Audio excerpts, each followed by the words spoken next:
Drawing is something like having an itch, which the salve of the itch is to actually do some drawing. You know, painting always takes you by surprise. Wherever you start, you end somewhere else with it. That's why it's different from drawing. And it always feels riskier all the time because you constantly have to be prepared to destroy where you've got to so far. I like to work on board more than canvas because you can really dig away and gouge and get more texture. Forget it about it as an image and just think of it as a mark making exercise. Here, scrape that through, I get back to the colour of the varnished wood. So if this in some sense is going to remain a sort of indication of a woman sitting down looking out to sea. This process of working somehow or other with different marks and textures and a little bit of an image of a sort of bodily shape, and I will all the time be trying to indicate it but not make it too obvious, and I will scrape away, put paint on and pull it off again, smudge it off again, until eventually, I might have to sort of put another colour to get that shape in, and then I will spend time taking it off again.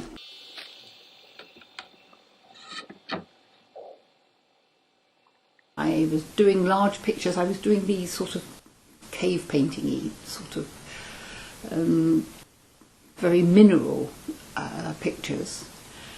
And then one time when I had a cold, I was feeling not very well, and I can't know how I started on these smallish. I had these bits of wood cut for me at the wood yard, and I just somehow or other closed in on myself. I couldn't really cope with a large painting, and as I said, I can sort of tuck this in on my hip and just sort of mess around with it.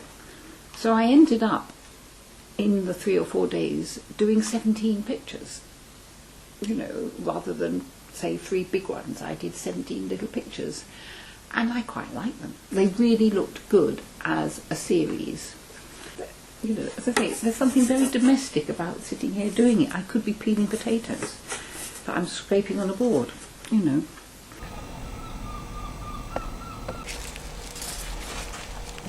I think that's finished. Actually, it's not finished. I can actually poke out a little bit more.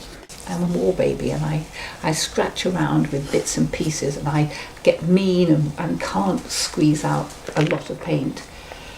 And I did. It was a brand new tube, and I was having a lovely time sloshing this huge stripes of magenta. It felt all very visceral.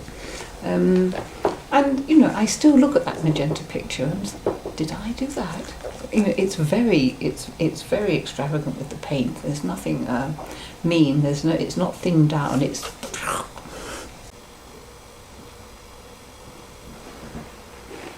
the place that I go to where there is a model. It's a deconsecrated church in the centre of Brighton, and it has very old flagstones.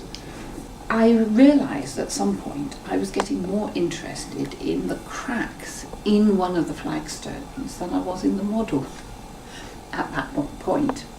And when I tried to rub, like doing a brass rubbing, I tried to rub these cracks, and that didn't really work.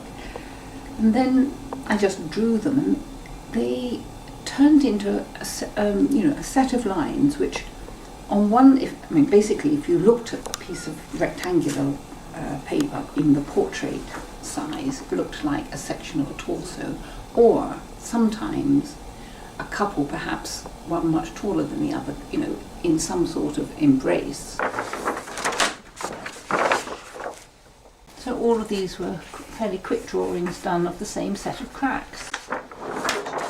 Turn that set of cracks, turn it around, and it begins to look a little bit like, you know, the South Downs landscape.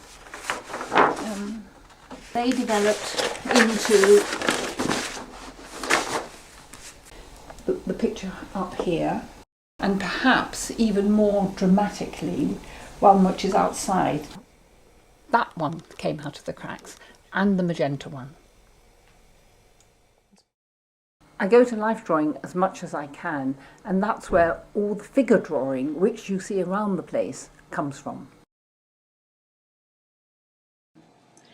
And so one day, the model was, in addition to being a model, she was a competitive roller skater. And she had these extraordinary, apart from roller skates, which she then sort of danced and skated around inside the church.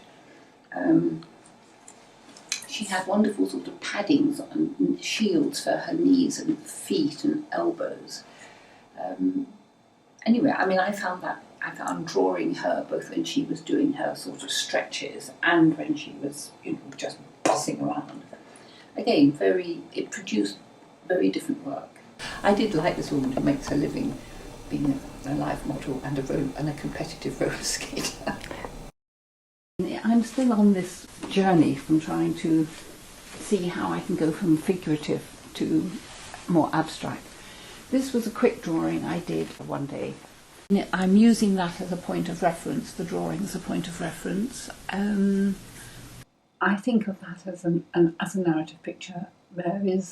These are onlookers, they're puzzled, and there's something about this woman who's a bit ethereal. It's not that she's ethereal, I think she's not meant to be. I think what's coming through is a sort of mystical quality that she has, and that her relationship with the bird is important, and they are trying to figure it out, the two onlookers.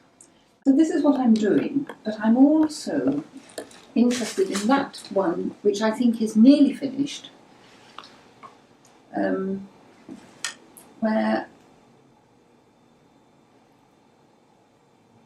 it's very obviously figurative, and there are people, but it's more on the cusp of also being abstract, because there's blocks of colour and flatness as well as little bits of texture, and so I'm waiting. I know whereabouts in that picture I've got to do some more, but I'm going to wait until I have absolutely I can't say that I know exactly what to do there, but I will feel in absolutely the right psychological state to slap it on.